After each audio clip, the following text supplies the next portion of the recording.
Hi there, I'm Tobi from Alt 98.7, sitting in the penthouse with, as I like to call him, the tall drink of water, known as Hozier. How are you? Have you heard that saying before? No, I've never heard that saying. It means before. that you're handsome, you're tall, and soulful. Oh, right, okay. Which we know never, that you are. Okay. Tall drink of water. Yeah, thank you very much. Of all the things that have happened, I mean, you recently were on SNL, festivals, your album being released. We'll get to that in a minute. Because there's some big things happening with that as well. Is there a highlight? Like, is there one thing that stands out that you're like, holy crap, I can't believe this happened? There's a few. There's quite a few. So Saturday Night Live would have to be a big one. So that's a huge dream come true. But I think for just something that I really was a big deal for me was say playing Newport Folk Festival. I think it was. Yeah. And I also had 3 days to just be at that festival and be a festival goer at it. Oh, that's cool. Because rarely nice. do you get to do that. Exactly. Yeah. So that was special. And Newport is kind of, there's such history to it, and my huge amount of my influences went through Newport, kind of back in the '60s and stuff like that. So. Yeah, you're a blues guy. Your dad was a blues musician. I can't even speak. Yeah. So yeah, he would have played a lot of blues music kind of before I was born and as a young child. He was a drummer. So his record collection would have been my first education in music, I'd say. Did you listen to any pop stuff when you were little, or were you the one that's like, you're the little kid listening to Muddy Waters while everyone else is listening to like a lot of that. Belle Biv DeVoe or something? Yeah, there was a little bit of that. The first single I ever bought myself, I think, was like a Daft Punk single. Oh, really? So yeah, I was into Daft Punk as well as a child, but not when a child, you know what I mean? Whatever age I was. When your formative years, kind of. And I don't know. Whenever, mostly, it was blues and rock. What's the first song you ever learned how to play? First song I ever learned how to play properly.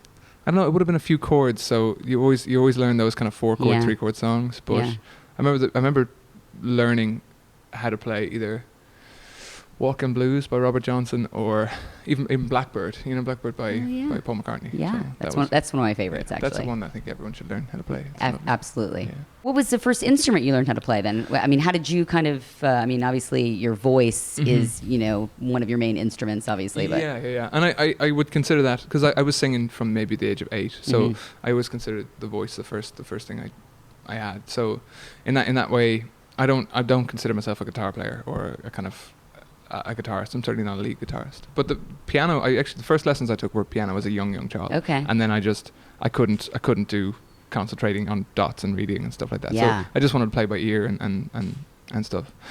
And then onto guitar. When I was 15, I picked up guitar.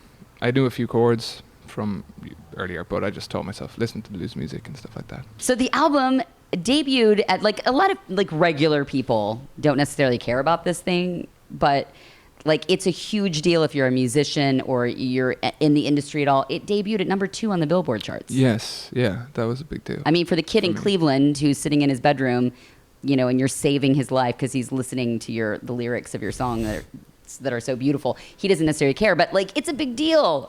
Congratulations! Thank you very much. Holy moly! Thank you. No, I'm very happy. That was more than I ever expected, and certainly all the music has gone a lot further than I ever expected in the last year. Indeed, in the last 6 months. So that was a big surprise. I had read that you write very personally, but you almost kind of take yourself out of it as if you're writing for a character. A little bit, yeah, a little bit. It's certainly easier when questions in interviews come up asking about, where does this come who's from? that girl? Yeah. A lot of interviews I've read, they like to ask you about the sex and the drama that's in the lyrics, and you're like, it's a character. It's a character. Yeah. So that kind of closes the doors of conversation. No, I mean, of course, but I mean, that's the same as with any musician. They bring their emotional history and baggage to their work, I'm sure. So it's no different from anyone else's, I suppose. What's your process? Are you one of those people that wakes up in the middle of the night and you're like, from a dream or something, and you jot something down on a pad of paper next to your nightstand? Or there's one. I mean, that happens. I think there's no right or wrong way. I think so. Ideas come in a lot of forms all over the place and all the time. And so whether you're jotting them down on your phone or I have 2 notebooks, and just absolutely waking from a dream is sometimes you can get a real gem, but not always. I remember waking from a dream, thinking that the dream had some amazing, that's a ridiculous pop song, and I woke up from it, wrote down the lyrics that I heard, sang the melody into a phone, and then went back to sleep. woke up then, whatever time it was. I think I'd been working late, so I woke up later on that, 11 o'clock noon. Listened back to it and realized that it was a Backstreet Boys song. So I was just going to say that. That's what I was hoping that was. So yeah, like it's not. You can't always trust. You can't always trust the subconscious. Like it can really f with you sometimes. But that's amazing. Yeah. You've heard it here first. Hozier dreams in Backstreet Boys. I do. Yeah. All faces are Backstreet Boys. Like all. I can't. I have a rare condition where I only see Backstreet Boys members in dreams. Good. Who am I right now? Please tell me I'm Justin Timberlake. You. Or is that an NSYNC guy? See, I don't even know the boy bands. Yeah, yeah. I don't even think I know Backstreet Boy. No, I dream in Backstreet Boys. The bad goatee guy, right? That one guy has a bad goatee and he looks like he's 80, but he's in a boy band. Isn't that Backstreet Boys? Yeah. I don't know. I can't. I really should know. I don't know either. Should I know? I should know. I don't know. I guess I'm getting Justin Timberlake confused too. No, no. I was going to say I dream. We have our cred intact. That's the thing. Yeah, well, we we're part of a Backstreet Boys. Nothing wrong with Backstreet Boys. Backstreet back, all right. But I dream in Backstreet Boys. But okay. I have a rare living condition where I see NSYNC. So right now you are Justin Timberlake. Okay, good. Yeah. Thank you. Yeah. I appreciate that. That makes me feel a lot better. Okay. Do you know that it's been said of you that you could be the sage love child of Adele, Aretha Franklin, and Johnny Cash? I have. I'm just throwing it out there. Who said that of me? I'm just throwing that out there. A reviewer. Okay. After your SNL, stint, and you were playing somewhere, and I was like, wow, he'll love that. That's super sweet. So sage love child of Aretha Franklin. Sage love child of Adele, Aretha Franklin, and Johnny Cash. Johnny Cash. Right? I would take that. I would take that love harem. I would take that. I would be the bastard child of that strange that little sexual trio. union. Yeah. I like it. Okay.